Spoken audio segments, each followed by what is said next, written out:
Hello friends, welcome to my physics tutorial channel. In this tutorial, we will learn about charging by induction.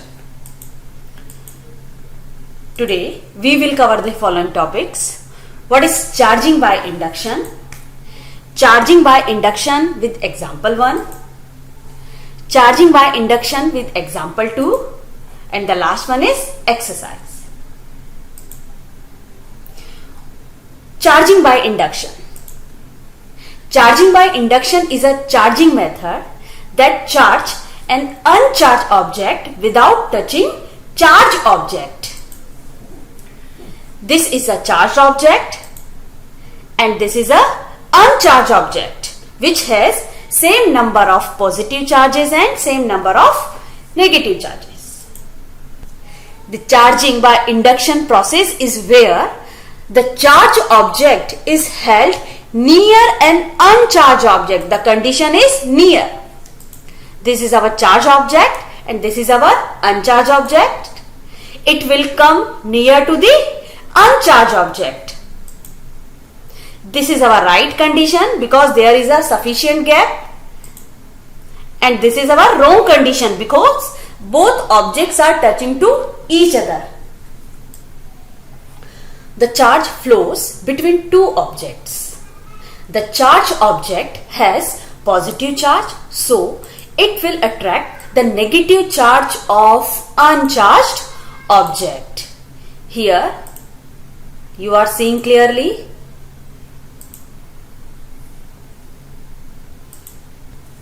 I will explain you charging by induction with example 1.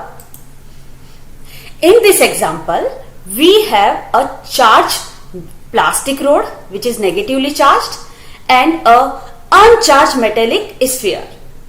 The metallic sphere must be mounted on insulating stand. Now we have to move negatively charged plastic rod close to the metallic sphere. As the plastic rod comes near to the sphere, it will attract the positive charges at near end and repulse negative charges at further end.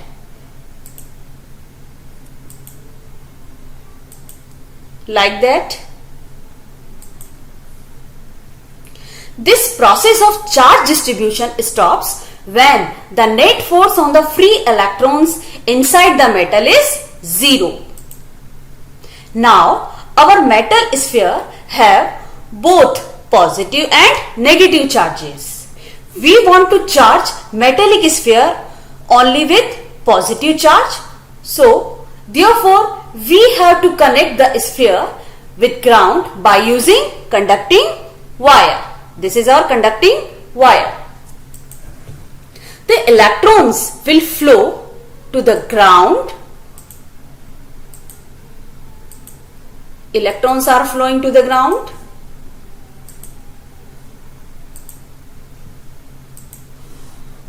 While the positive charges at the near end will not flow due to attraction of negative charge plastic rod.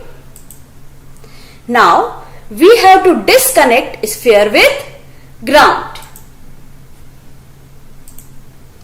The positive charges continues at near end due to the attraction of negatively charged plastic rod. These are positive charges.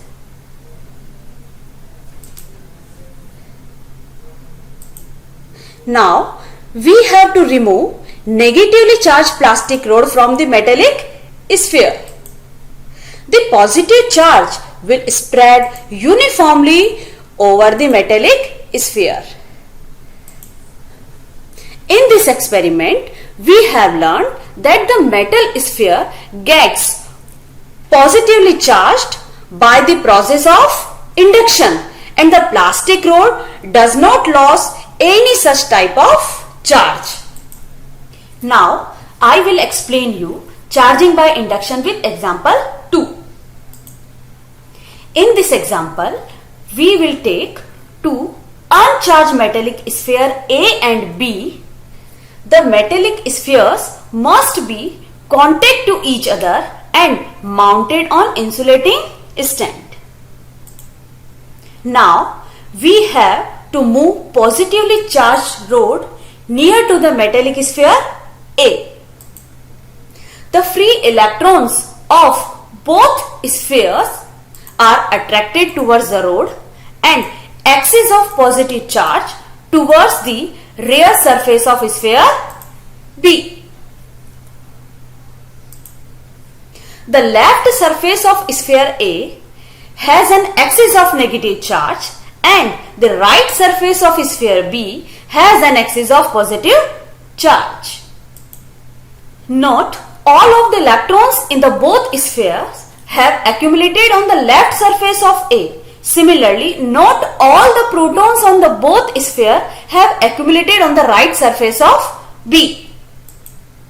As the negative charge starts building up at the left surface of A, other electrons are repelled by these. Similarly, other protons are repelled by these.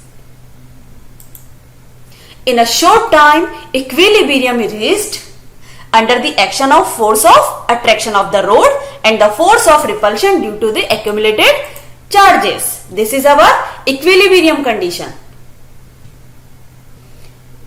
Now, I will explain you charging by induction with different cases. This is our case number 1. If the rod is removed, the charges are redistribute their original natural state. This is our natural state. Case 2. When the glass rod is still near sphere A and both spheres are separated by a small distance, then both spheres are to be oppositely charged and they will attract to each other.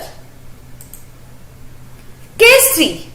When we remove the rod and both spheres have a gap, the charges on spheres rearrange or attract themselves because there is no external charge of attraction. They are rearranging themselves. You are seeing clearly? Now, in case 4, when we separate the both spheres quite apart, as we also remove the rod, the charges on the sphere will distribute uniformly. Charges are distributing uniformly. Here negative charges are distributing and here positive charges are distributing. In this experiment, we have learnt that both metal spheres will be equal and oppositely charged. This is charging by induction. The positive charge glass rod doesn't lose any of its charge. Now we will do some exercise. Our question number 1 is, we have a charged rod and an uncharged metallic sphere. When we bring rod near to the sphere, explain all the steps as I explained you earlier in example number 1. Write your answer in comment box. If you have any query regarding this video, write your queries into the comment section. Thank you for watching my video.